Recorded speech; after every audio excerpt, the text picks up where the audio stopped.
Hey y'all, Bunkle here. Hope you're having a great day. Hope every day is a good day for you.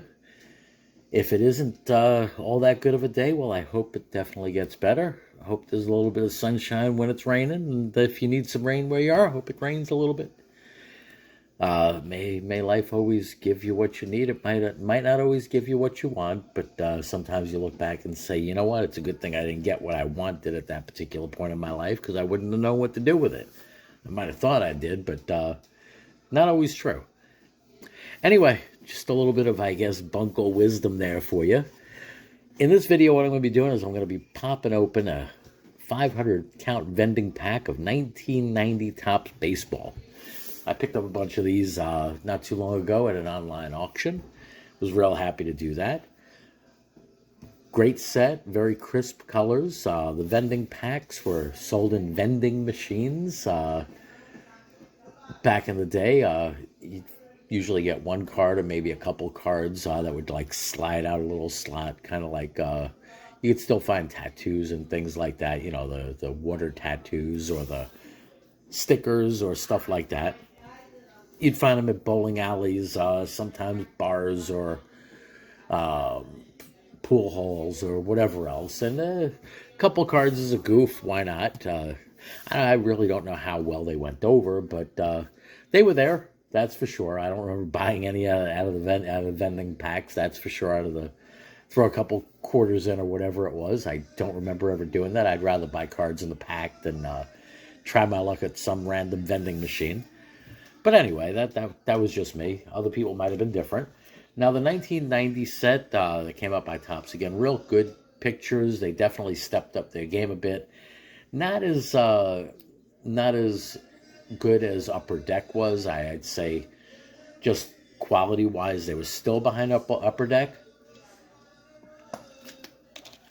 But not as far behind as they were several years before. They really didn't have any competition, so they didn't care much.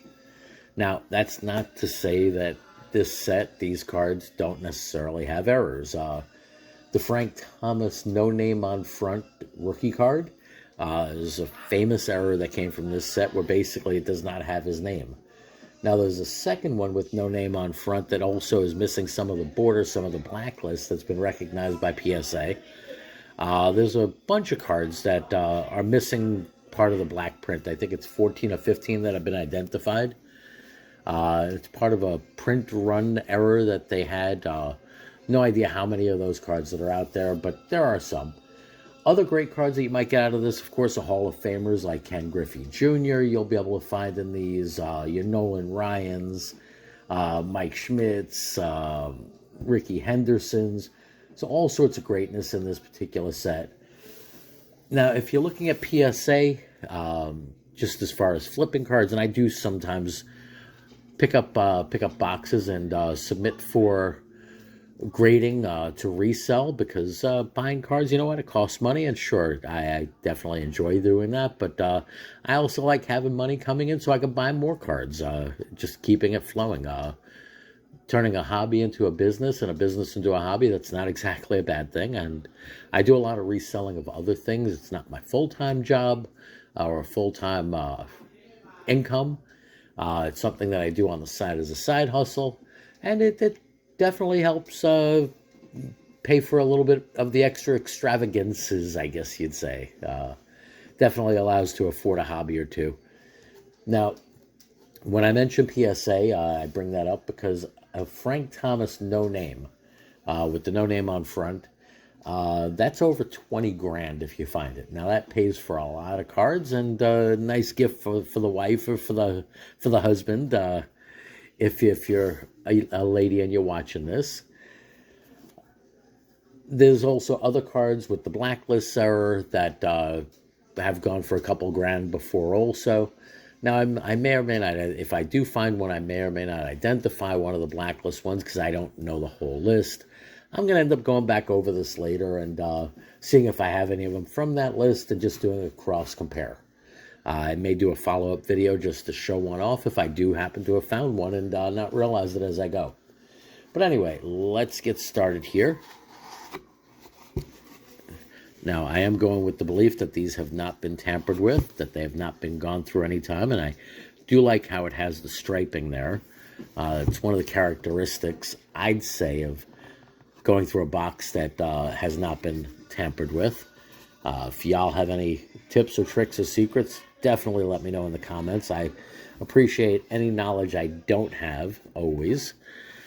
I have my Wall of Fame ready over there, and I have my frappers ready on the side for anything that goes on the Wall of Fame. Now, Wall of Fame is typically held for any players that I hold in high regard. They could be Hall of Famers or just great players. Don Mattingly, in my mind, is a good example of that. He's not in the Hall of Fame. He should be. But if I find a Mattingly, he may go up on the Wall of Fame. Cards that I like to put up on the Wall of Fame also are cards that are really nicely centered, things that I may be considering for PSA submission. I'm also keeping a Hall of Fame pile, and then your just general other pile. Now, there's some cards in this set also. It's the 90s, okay? It's the 80s, it's the 90s. Centering was not great. So there's some cards in this set that make no sense, but people pay for them. Whether they're putting together a set of PSA 10s or PSA 9 pluses or whatever it might be. Things like Eric Davis. Eric Davis, not a Hall of Famer, great player, that's for sure. But there have been some online sales of his card in PSA 10 condition that have been somewhere over $50. So if I see something like that, I'll definitely hold on to it. Fernando Valenzuela is an interesting one from these also. There have been sales of his card for over $100. 135, I think, is the best sale ever. And that was an eBay sale. You could probably look it up on eBay or on the PSA website. Again, centering issues and all of that come into play. So now I'm going to get my knife out of the way there because I don't need it going through a vending box, that's for sure. And I'm going to try to go through this pretty quickly. So if I don't read every name, pardon me on that. Rich Sherman, Bruce Hurst. And I'd say we're starting off nicely. I could guarantee this has not been gone through. Hitting the Nolan Ryan this early on, that's a great find. I'm going to keep that one up there because he's going to frapper. Wilkerson Welch, great pitcher. Eddie Lee Whitson, Larry Walker, rookie. Now that's one of the key rookies in this set. Centering is horrible, and you can see what I mean on this card in particular as far as how and why centering is so important in this set. I mean, this card has perfect corners, perfect edges, perfect everything, but the centering would not allow it to get any more than a 9. Top to bottom is also horrible. Now, the difference between a PSA 10 and a PSA 9, just to give you an idea, and give me 1 second while I take a look. I have my computer on the side over here. Now, not looking at the Larry Walker, but the Ken Griffey Jr. as the example. If you find a PSA 10, it's generally in the $400 to $500 range. If you find a PSA 9, it's typically in the $20 range. So big difference there. Anyway, I'm going to keep the Larry Walker on the side.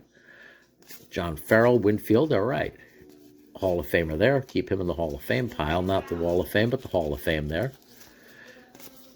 Kenny Rogers again. Now, I'm fully expecting also there to be some duplication here. Craig Worthington, Gold Cup card there. Good thing about these is now Roger McDowell looks completely oddball there. And that hat looks like it's kind of like weird on his head. I don't know if he tried to balance it or what he's got going on there, but that's definitely an interesting one. Let's get those two frappered up.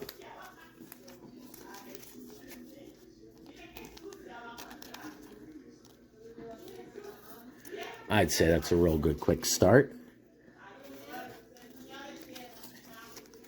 Now I do want to get through this popping of this vending box as quickly as I can. I don't think you want to sit here and watch me go through it for the next 3 or 4 hours, and if you do, well, God bless you there. I don't know if I want to listen to my voice for the next 3 or 4 hours. So there's that.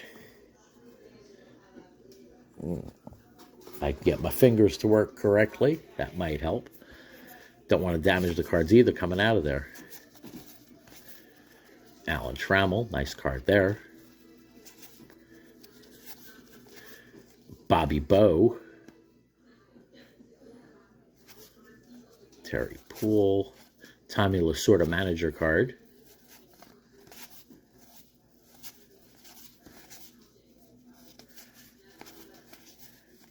Tommy Herr. Danny Tartable. Great player with the Royals back when. Nothing much to write home inside that stack. So we'll just keep rolling along here. Jeff Ballard, All-Star, okay. Jose Canseco, great card there. Would have been real excited to have pulled that back when.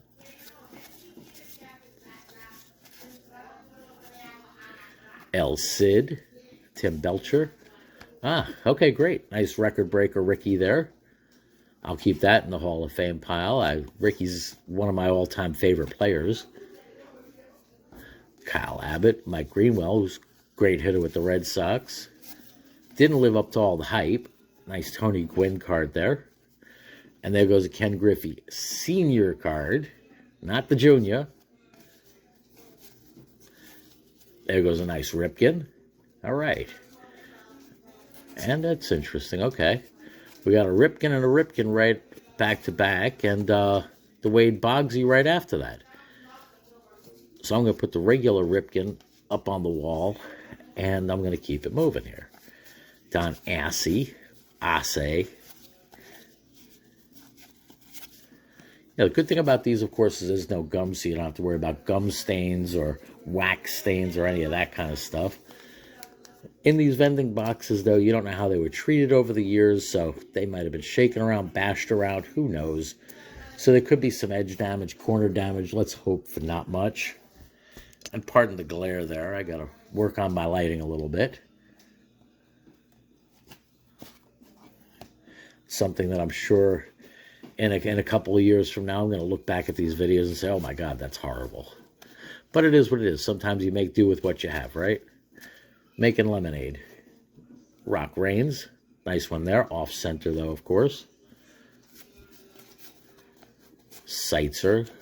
Never lived up to his hype. Eddie Murray. Great player there.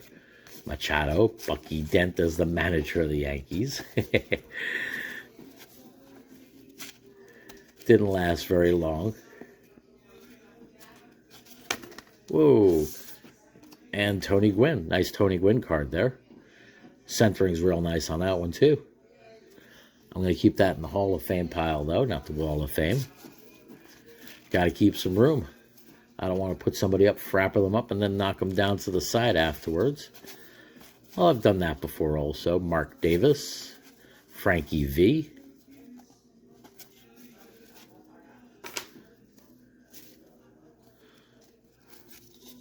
Ozzie Guillen. Future star Greg Vaughn.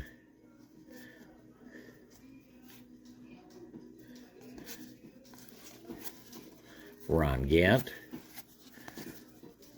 Sparky Anderson looking grumpy as always. Frank Robinson. Now, if I'm not mistaken, I'm going to take a quick look-see there, but centering is nasty there. But if I'm not mistaken, in a 10, this one also has some value. Hall of Famer, manager. And if his cards are usually not well-centered, well, that could be one reason why. Yeah, no, I was mistaken on that one. Yeah, I was mistaken on that one. That's not, well, we'll keep it going with Edgar Martinez.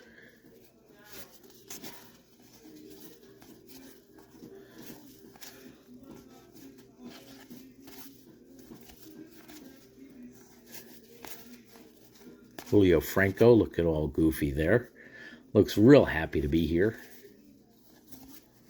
Scott Scudda. David Wells. Yeah, him and his perfect game with the Yankees. Legend of David Wells, that's for sure.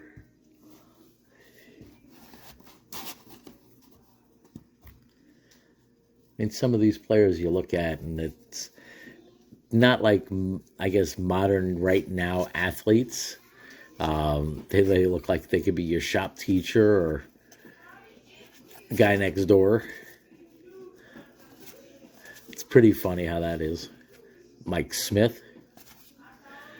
And they definitely don't look like they'd be playing professional sports of any much kind. Some of them do, but most of them not. They'd be a neighbor. And there was a time that I don't know about it, but I do know my parents and my grandmother used to tell me about. Yeah, you had professional baseball players living right down the block in the Bronx. Doc Gooden there, nice Doc. Eric Anthony, future not-so-star. Tony Pena. Don Zimmer.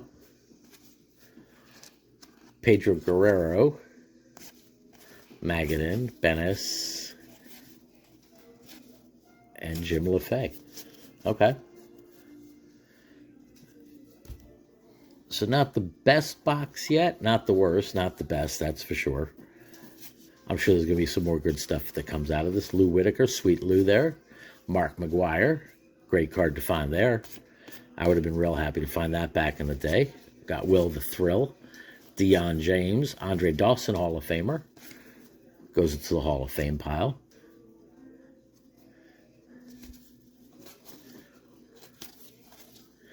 Kirby Puckett. Nice Kirby there. Rockin' Robin. He looks real happy to be in that card, too.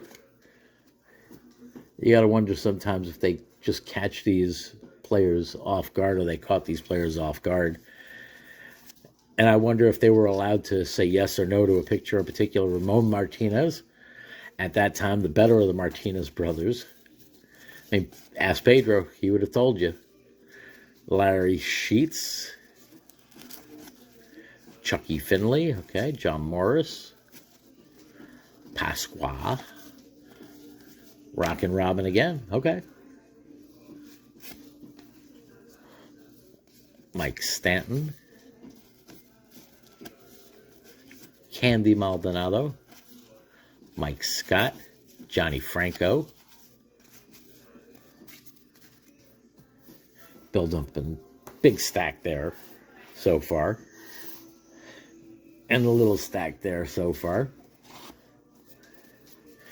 But I mean, when you consider how many players play the game of baseball, how many players make the major leagues, and how many players actually hit the Hall of Fame, and the number dwindles down really quickly. Gaetti there. Eric Davis.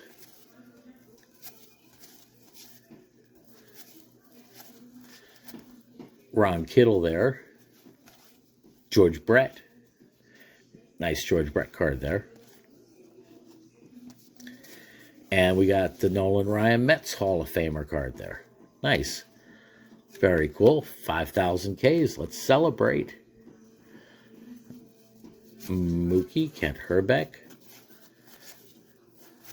I think that's a mark like, Randy, nice. 5,000 strikeouts, that's a mark that if baseball's still around in 50 years, and you never know exactly what's going to happen, what's going to change in the U.S. and the world and just everything overall and sports in general. But looking at the way that pitchers pitch now, innings counts and pitch counts and all of that other stuff, you got to wonder if that 5,000 Ks is ever going to be broken, kind of like Cy Young's winning. Is anybody going to ever get 500 wins again? No, probably not. 400 wins? Doubtful. 300 wins? I think that's going to get slimmed down a bit more also. I mean, it could be that what counts as a win. Ooh, nice Sheffield. Really nice Sheffield, but really badly centered. So, womp womp, go to the side. Jack Morris. Paul Molitor, nice. Now, yeah, I know I'm probably passing by a couple that are Hall of Famers. And some that you might put on your wall of fame. But that's my wall of fame over there, not yours. I definitely don't mind comments on who I might have missed for the Wall of Fame, who you might have preferred to put on the Wall of Fame as opposed to who I put. And if I did miss any Hall of Famers, definitely call me out on my nonsense.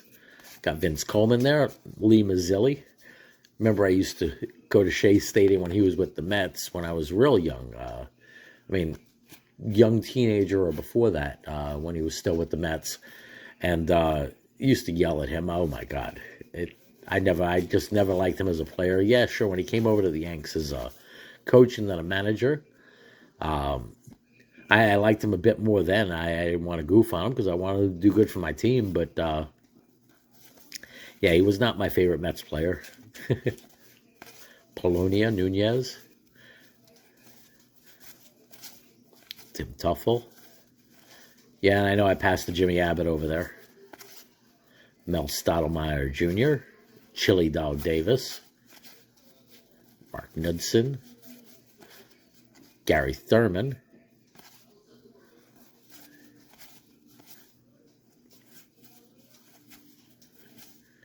Plunk, and checklist 6 of 6. All right, next part of this. Kevin Bass, Delino the Shields. Nice. It's his, I believe that's his rookie card. It's either rookie or second year. I like the Shields, Grissom, Larry Walker. The Expos were putting together a great team back then. They couldn't hold it together, of course, a couple of years in. Players wanted money. Montreal couldn't afford it. Roll to the next one. Koufax. Lee Smith, another Hall of Famer there. Johnny Bench, another Hall of Famer there. Not sure, these are turn back the clock cards in 1970 design on that one. Turn back the clock to 1970. Turn back the clock to all different years was something that Topps definitely got into. Rags Rigetti there. Barry Bonds, nice card there. Great to find that. You could say what you want to about him. I still think he's one of the all-time greats. He was definitely somebody that I'm very happy to see that I saw play. I'm sure he was part of that whole era and everything, which I think someday is going to be pushed to the side. I mean, managers knew, everybody knew. The managers knew, the press knew, the commissioners knew, the teams knew, the coaches knew, and it was a choice if you did, if you didn't, if you should, you shouldn't, whatever it might be. And it wasn't anything against any rule at that particular time. Now, when it became part of something against the rules, like Tatis Jr., for example, this year, I'm recording this in 2022, makes it a little bit different. But, I mean, the players have been taking, or have taken some kind of substance one way or another, I'd say since the beginning of time. What is really a performance-enhancing whatever? I mean, honestly, I think I take a performance enhancer every single morning when I wake up. Before I really start the full part of my day, it's my cup of coffee. And without that cup of coffee, I'm not always the nicest person in the world. I need my morning caffeine. Unfortunately, it is what it is. Now, can I make my way through a day without it? Sure, I can. Do I do better with it? Yes, absolutely. Just like many people that are in my general field, that's for sure, as well as many other fields. Got Neon Dion there. Nice card of him in the Yankees uniform. I'm going to frapper that one up.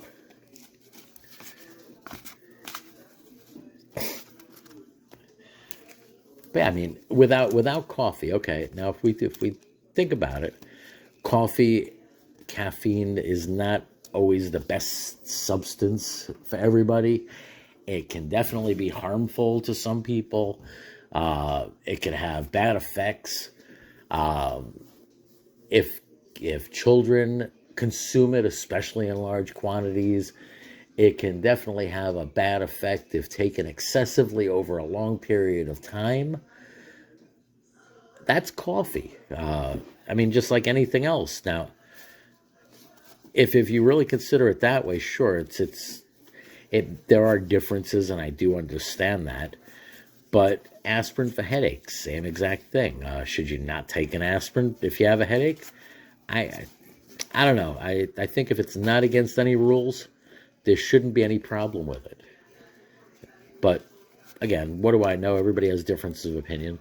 Now, player that should be Hall of Fame, just based on statistics, based on career, based on rings, based on just all over play, Dave Parker should be Hall of Fame, but isn't. Steve Davis. All right, well, we got a Frank Thomas rookie card there. That's nice. Although this one does have the name. And I'm looking to see where the black would be, because that is one of the other errors, and I don't see where the blacklist would be on this. But either way, I am going to frapper that one up. That's definitely a highlight of this box. Once again, I could absolutely tell you, based on finding a Frank Thomas rookie and a couple of these other ones, this box has definitely not been tampered with. Now, I guess I put the other Nolan Ryan inside the stack there. My bad on that. I just called myself out on this nonsense. Rick Russell. Kruk. Steve Sachs. Yeah, okay. Todd Zeal. Dan Quiz with that wicked sidearm delivery. Came to you from underground. Sean Dunston.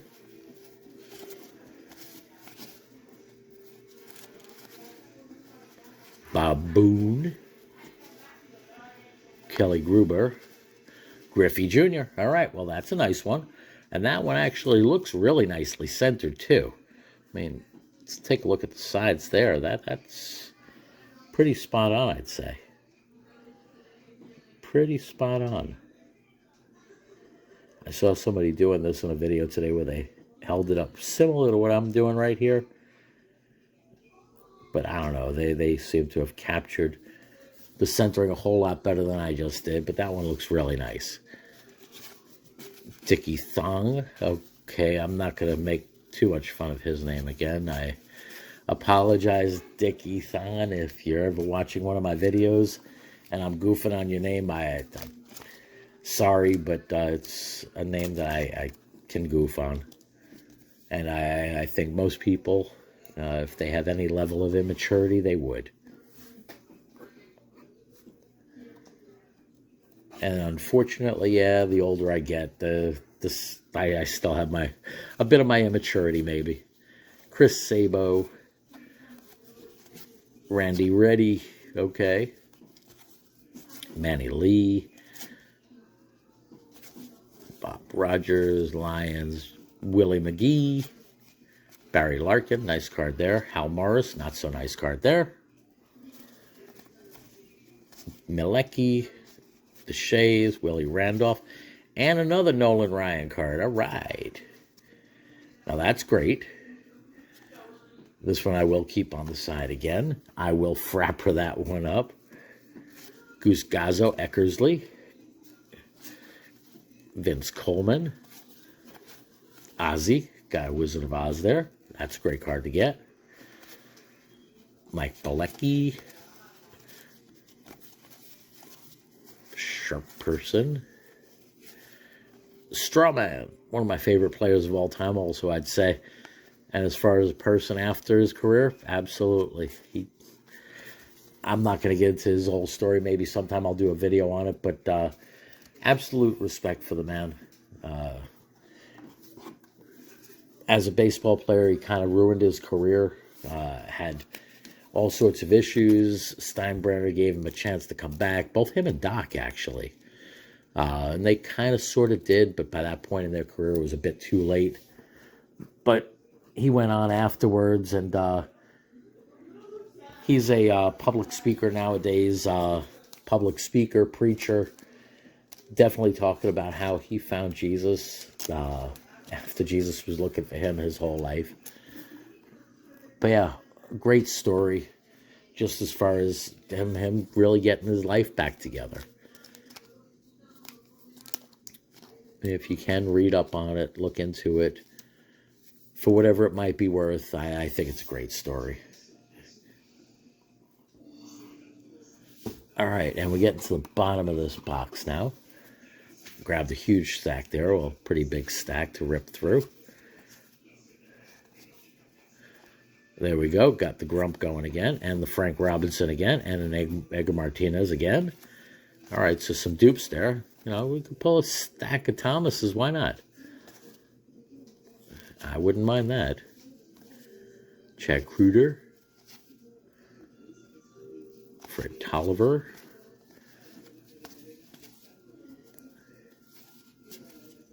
Frankie White. David Wells again. Todd Burns. Steve Searcy.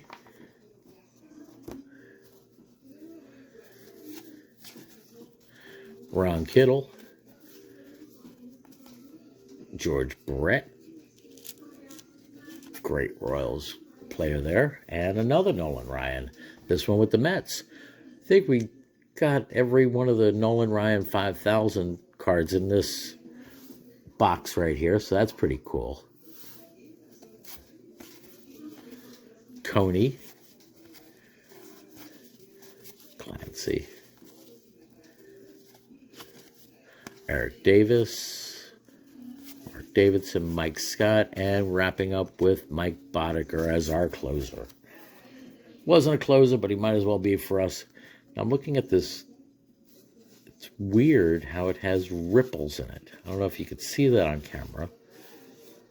But it's kind of like this card has ripples, ridges in it. It's kind of oddball to me. Now, if this was a coin, if I found something like this, it'd be called a die clash on a coin or something similar to that, or a die break. But here it just looks like ridges. Something wrong in the printing process. It was the only card inside this box that I saw that had that. Anyway, I'm going to put that one inside that stack now. All right, so our Wall of Fame looks pretty good, pretty healthy there. Definitely happy with these pulls. Pardon my fingers there while I focus in a bit on what these pulls were. But yeah, all in all, I would say that this was a real good vending box opening. I hope you enjoyed. Definitely make sure to comment, thumbs up, subscribe, all of that great stuff. If you're not already subscribed, hit that bell button if you are. This way you know about everything upcoming and whatever I'm putting out. I tend to put out a couple of videos a day, different topics, mostly sports cards, but other topics from time to time. I have some other videos that I have lined up. Again, resale business or side hustles, or people are also looking into ways maybe to diversify their income a little bit right now with all the recession stuff and all that kind of news that's going on. So I definitely have some videos going up about that kind of stuff, things that I've done and do on the side, and I'm more than happy to spread the information. Information demands to be free, so I'm more than happy to be passing it on. Anyway, y'all take care. Hope God always blesses you. Stay well, stay blessed. Bunkle out.